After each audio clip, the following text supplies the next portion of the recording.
extraño lo que pasa, porque sigue el combustible haciendo encender los check engines de las movilidades. Entonces significa que el combustible sigue con algún tipo de problema. Pero las explicaciones vienen al contrario, ¿no es cierto? Diciendo que todo está bien, que eso no es cierto, que son rumores, que debe ser combustible que todavía sigue la gasolinera teniendo de hace, no sé, pues de hace 2 meses atrás, no creo, no existe tal cosa. Las gasolineras cada semana, 2 semanas están cambiando el combustible, están reabasteciendo por medio de cisternas, reabasteciendo sus sistemas de almacenamiento. Entonces es tremendamente extraño. Pero bueno, eh, estoy entonces atento para la entrevista. Vamos a hablar, como les digo, del tema este del combustible. Y seguramente algún otro tema más. Subnacionales, les apuesto lo que quieran, que va a haber algún comentario que se va a tener que hacer sobre eso. Les pido por favor se mantengan en línea. Gracias, buen día. Sí, muy preocupante el tema del combustible. Y es una pena, ¿no? Porque uno podría decir grandes aplausos al gobierno por haber disminuido la subvención, pero ahora resulta que todo eso que es positivo empieza a desvanecerse, ¿no es cierto?, con el tiempo. No solo eso, sino que el precio del combustible está subiendo a nivel mundial por el tema del conflicto bélico que tenemos eh, entre Estados Unidos e Irán, y eso está haciendo que el tema sea complejo, por supuesto.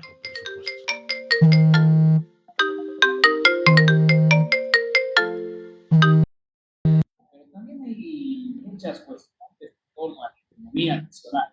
Para ello, nos encontramos al otro lado de la línea junto al economista y de igual forma el señor Jaime Puna. Jaime, ¿cómo está? Muy buenos días, Carly, que le saluda desde la radio de Cuatro por Radio Panorama Yuca. Hola, muy buenos días. Te cuento que el audio no es muy bueno, pero hagamos todo lo posible. La cosa es que ustedes lo pueden escuchar a mí también. Sí, lo podemos escuchar, lo podemos escuchar.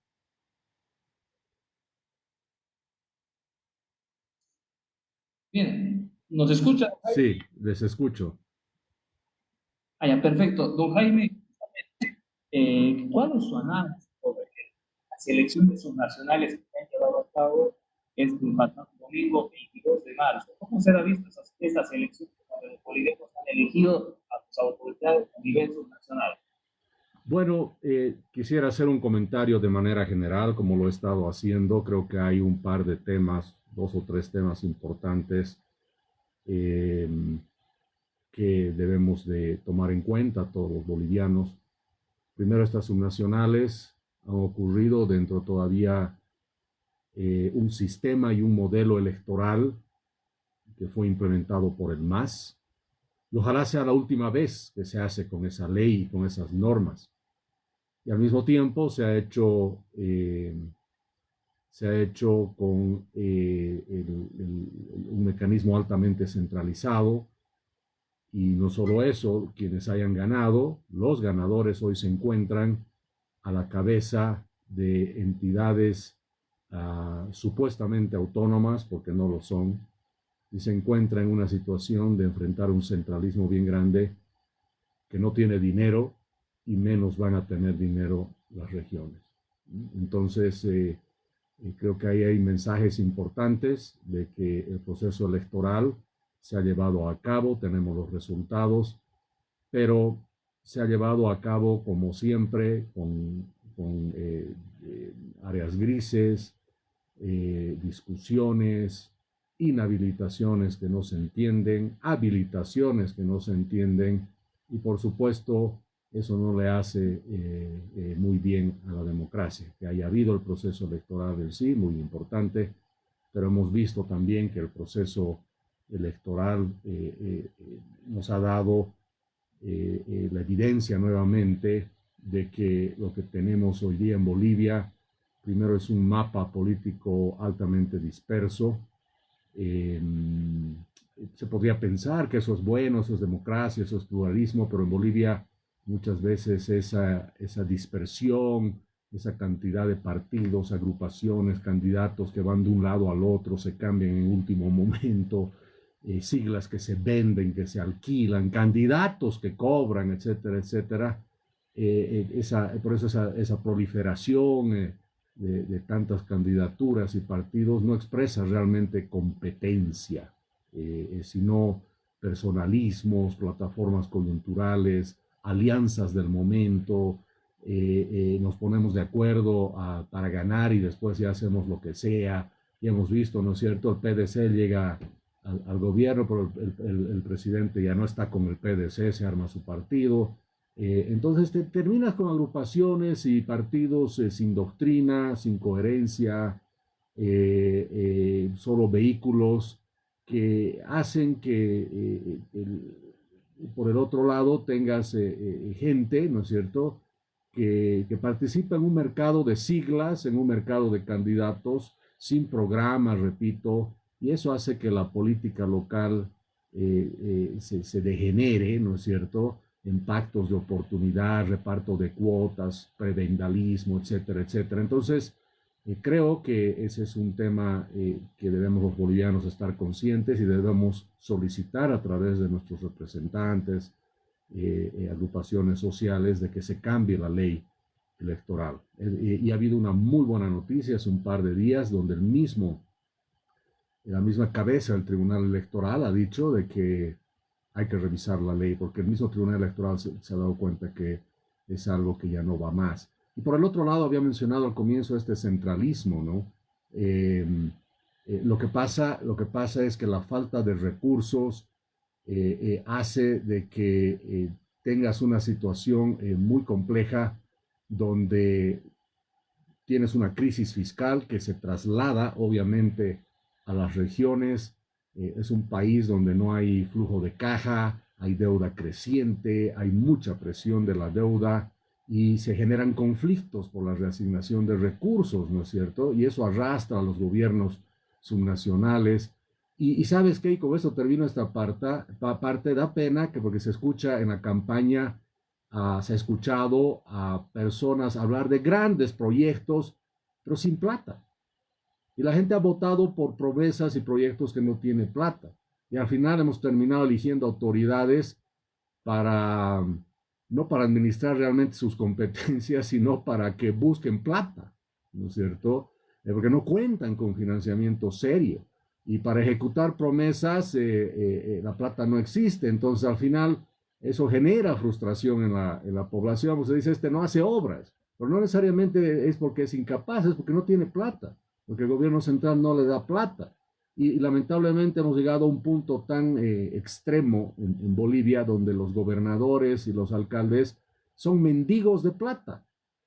Están siempre viendo que les den plata, haciendo colas en los ministerios, tocando las puertas, mendigando por recursos. Y para que eso no suceda nunca más, es muy, muy importante, pero muy importante que todas las autoridades elegidas en las subnacionales, todos los que por supuesto están en desacuerdo con el centralismo, tengan una agenda común y le digan al gobierno, hablaste del 50-50, vamos para adelante, pero hablemos de autonomías reales, no solo con entrega de más atribuciones y responsabilidades, sino también con la cesión importante de recursos y la capacidad que deben tener las regiones de generar sus propios recursos también, que sea uno de los temas en la agenda. Creo que eso es importante. Don Jaime, estas elecciones, ¿qué significan para el gobierno central, la administración de Rodrigo Pastorera? ¿Le suma, le resta al final del día? ¿De igual forma fortalece la administración o no la fortalece? No, a ver, sí, de alguna manera eh,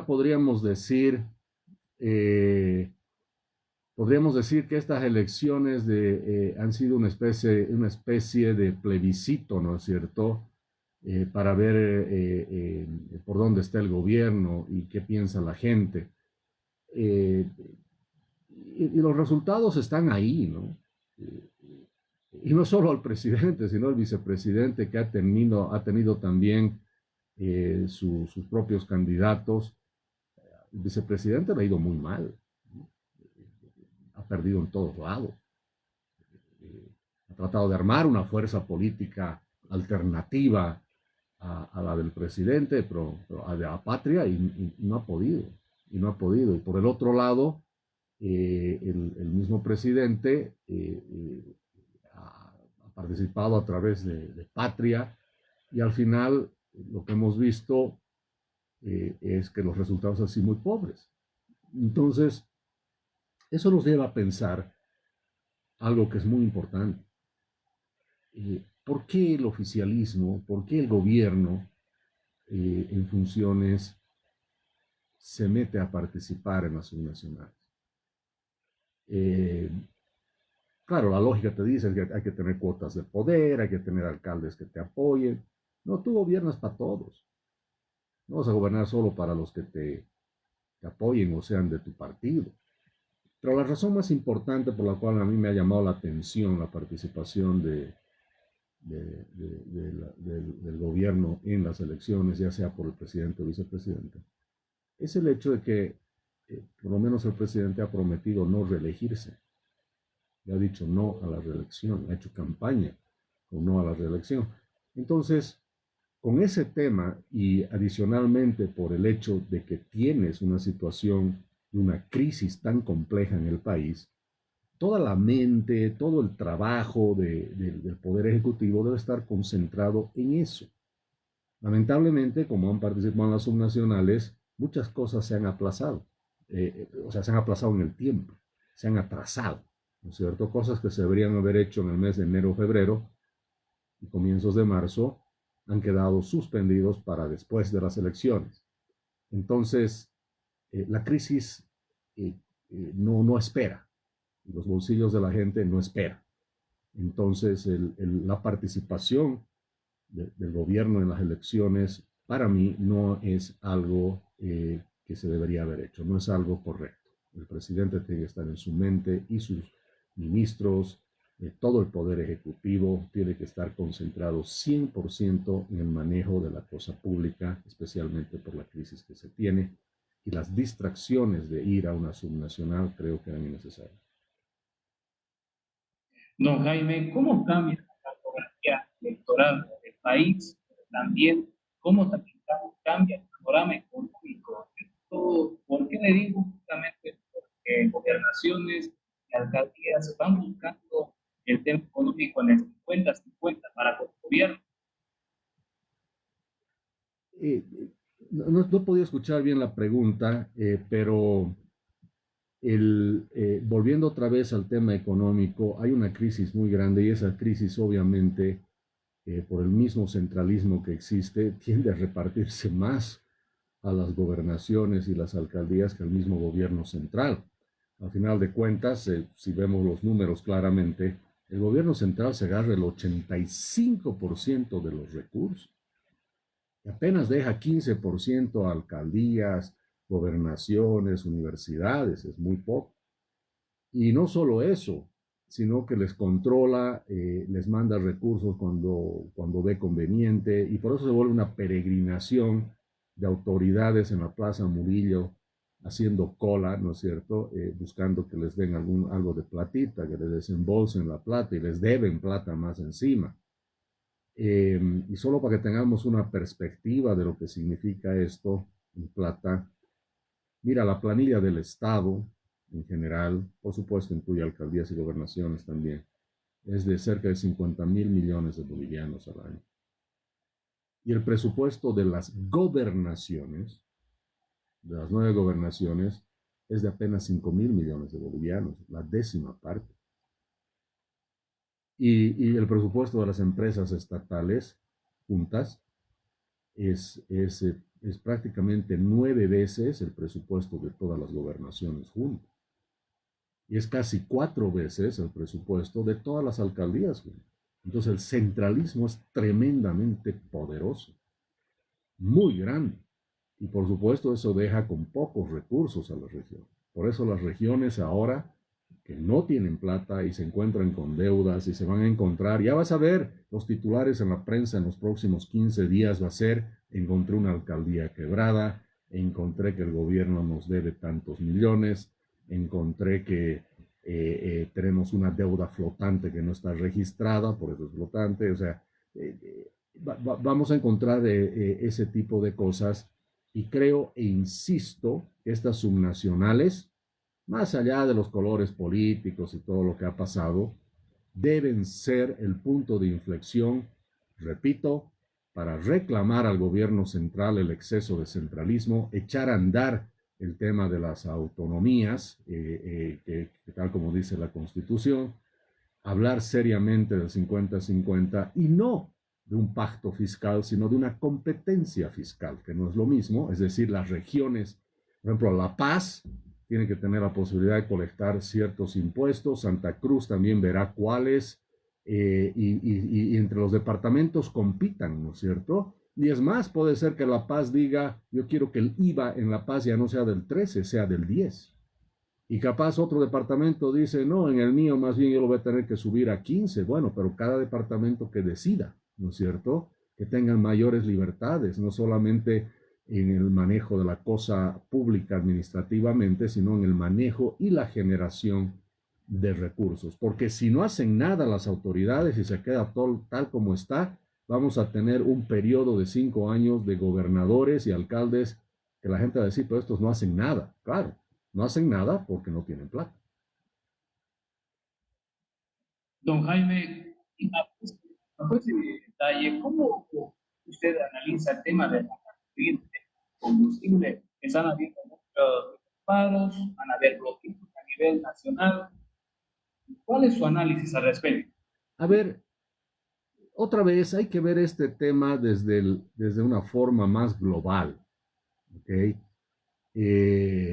Tenemos a ver una situación donde la gente en Bolivia dice, y con mucha razón, se me ha dañado el motor, el rendimiento de mi auto es más bajo, los combustibles están adulterados de alguna manera, eh, el aumento del consumo por kilómetro se ha visto que ha subido en muchos casos. Entonces, aparecen los técnicos y dicen la calidad de la gasolina se puede mejorar con aditivos, se va a controlar la trazabilidad del combustible, etcétera, etcétera. Puro temas técnicos. Pero la verdad es que enciendes tu auto y no funciona. Yo en lo personal, hace 3 días he encendido la luz amarillita de problemas del motor de mi auto y es la quinta vez. Entonces hay el problema. Pero sabes que creo que tenemos que entender los bolivianos que el problema de fondo no es que el combustible está mal. El problema en realidad es que tenemos una empresa estatal que se llama Yacimientos, donde supuestamente hay autosabotaje. Y es una empresa estatal que por ser estatal no le rinde cuentas a nadie. Y es una empresa estatal que nos ha vuelto a los ciudadanos rehenes, presos, prisioneros de yacimientos para el combustible. Estamos obligados a comprarle a yacimientos. Ese es el problema de fondo. La gasolina, por eso yo digo, en Bolivia el combustible tiene que venderse igual que cuando tú vas a un supermercado o vas al mercado y puedes encontrar que hay yogur de diferentes marcas, tienes que tener gasolina de diferentes marcas.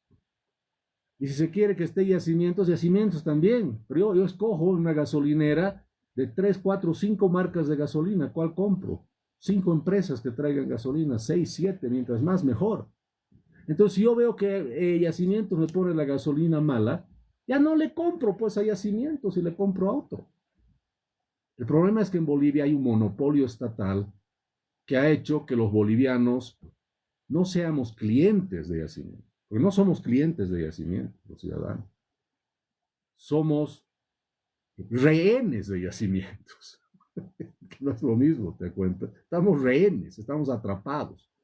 Y hay una cosa bien clara desde el punto de vista económico. Cuando una empresa no enfrenta pérdidas reales, no tiene competencia, no tiene controles y es monopolio, como es yacimiento, se pierden todos los mecanismos que en la economía disciplinan la eficiencia y el control. A ver, imagínate si una empresa de yogur se descubre que te causa daño en el estómago. Ya nadie le compra. Ahora, si es la única empresa de yogur que hay en el país, claro, la gente arriesgándose va a decir, va a tener que comer nomás este, ¿no? Entonces, ese es el problema. YPFB es el ejemplo clásico de empresa estatal ineficiente. Imagínate, además tiene monopolio total, porque YPFB controla la importación, la refinación, el transporte, la comercialización del combustible. Entonces no tiene presión de competencia, nadie le hace competencia. Y además tiene pues un tema que es complicado, incentivos políticos, lo llamemos para ponerlo de manera diplomática, ¿no ve? Está fuertemente influenciado por la política nacional. Por eso tiene gente adentro que ni siquiera sabe qué es un hidrocarburo o cómo funciona el comercio de los hidrocarburos, pero están adentro. Entonces, la gasolina, que quede claro, no es mala como accidente, o sea, no es, es un problemita, un error que ha habido una vez. La gasolina mala no es accidente, yo diría. Es el resultado de un modelo monopólico que ha eliminado la competencia en los hidrocarburos, ha eliminado la innovación, ha eliminado los incentivos a buscar la calidad y se ha politizado totalmente, ¿no es cierto? Y eso pasa pues cuando las empresas, la economía se organiza mediante decisiones políticas, lo primero que falla es la eficiencia. ¿No es cierto? Y ese es el problema, y ese es el problema. ¿Y sabes qué es lo grave? Con esto termino esta parte, es que Yacimientos no solo que nos causa incertidumbre, sino que daña la propiedad privada. Eso es uno de los temas importantísimos en esto, ¿no es cierto? Cuando un consumidor compra combustible, se supone que hay una relación contractual implícita donde yo te pago, pero me tienes que dar combustible que funcione. Entonces, si tú me das un producto que no funciona y me causa daño, me has causado daño a la propiedad privada, ¿no? Y por eso es correcto que Yacimientos tenga que devolver esa plata. Pero ojo, se supone que ese accidente o ese error que se ha cometido o ese sabotaje es una sola vez, pero persigue todavía o persisten, perdón, todavía los problemas. Entonces, la verdadera solución a este problema tiene que ser estructural. ¿Y qué significa eso? Punto final. Yacimiento se acaba con el monopolio del combustible y desde el lunes deberíamos tener abierto al mercado privado la mayor cantidad de empresas que traigan su combustible, la gasolinera que le diga a Yacimientos, ¿sabes qué? Yo me voy a traer mi propio cisterna, voy a comprar la gasolina yo y la voy a vender yo. Y hay que liberar los precios y hay que obviamente hacer de que haya refinación privada, importación privada y competencia, ¿no es cierto? La gente que me escucha en este momento, son seguramente personas que están vendiendo en un mercado, están vendiendo en algún pequeño supermercado, es gente que está comprando y vendiendo cosas y ellos saben y ellos entienden de que mientras más competencia haya mejor, mientras más para escoger haya mejor, ¿no es cierto? Y mientras más puedas negociar las cosas, mejor, ¿no? Como ahora que el precio es fijo, compras al precio que se te dice y si no te gusta, pena, ¿no? Entonces la solución estructural es lo que digo, eliminación del monopolio de yacimientos y hacer todas las reformas necesarias para que el sector privado se haga cargo del mercado del combustible. Don Jaime, ya para despedir, justamente hay muchas complicaciones en torno al combustible, a la gasolina desestabilizada, porque también personas que habían denunciado aquello, pero también han denunciado este detalle expresidentes, hablando del señor Carlos Mesa, Jorge Puto Quiroga y también Evo Morales. ¿Qué opinión le merece aquello, Jaime? Perdón, no he podido escuchar muy bien qué opinión sobre algo de Carlos Mesa escuché. Sí, exactamente. Se sumaron a este tema sobre el combustible Carlos Mesa, Tuto Quiroga y Evo Morales que tuvieron complicaciones en sus vehículos. Otra vez, yo también me sumo a eso, obviamente, más allá de la ideología y el color político, pero debe quedar claro de que es un problema estructural, se llama. No es algo que se arregla simplemente poniendo aditivos y punto. No, no, no, esto es un problema de fondo. La gasolina mala es un síntoma de un sistema que ha fracasado, que no funciona. Repito, la gasolina de mala calidad en Bolivia no es un accidente técnico, es el resultado inevitable de un monopolio estatal sin competencia, sin incentivos para servir a los bolivianos. Y queda claro que cuando el Estado monopoliza la energía o los combustibles, la política, el prebendalismo, la corrupción reemplaza la eficiencia. Y el que termina pagando los platos rotos siempre es el ciudadano. Entonces la gasolina mala no es un problema químico, no es que lo han mezclado con no sé qué químico, es un problema institucional, es el producto de un sistema estatista que ha destruido la inversión y ha expulsado la competencia en materia de hidrocarburos, y así como ahora tenemos gasolina mala, llevamos ya una década sin tener inversión en hidrocarburos, porque se ha espantado a los inversionistas y por el otro lado se está espantando o se espantaría a los clientes, que son los ciudadanos, pero estamos obligados a cargar gasolina, y PFB al final es el ejemplo más claro de lo que ocurre, repito, cuando el Estado se convierte en empresario, ¿no es cierto? Y hace mal. Bolivia ha pasado de ser exportador de combustible, perdón, de gas, a ser importador, ¿no? Porque el estatismo ha destruido todos los incentivos para explorar, para invertir, para producir. Entonces es un problema de fondo y no se soluciona simplemente poniendo aditivos. Hay que repensar el rol de yacimientos y de las empresas estatales, y la solución es mayor competencia y mayor presencia del sector privado. Es más, en los yungas puede haber un grupo de transportistas que digan, pongamos nuestra empresa para importar combustible nosotros y la vendamos, ¿no es cierto? No solo para nosotros, sino para todos los que quieran en los yungas, nosotros les vendemos combustible. Eso está prohibido hoy día en Bolivia y eso no debería estar prohibido. Don Jaime, le quedo muy agradecido por el contacto, su despedida y su mensaje para los yungas y el país. Bueno, el mensaje, como les decía, especialmente en estos temas, que sean los momentos para hacer cambios de fondo, cambiar la ley electoral, reducir el centralismo en el país, y lo más importante en el tema de los combustibles, que quede claro, los bolivianos no merecen gasolina mala, no merecen hacer filas interminables, merecen un sistema de energía y de hidrocarburos y un sistema de combustibles libre, competitivo y moderno. El problema nunca fue el combustible, el problema fue que el Estado se hizo cargo de vender el combustible.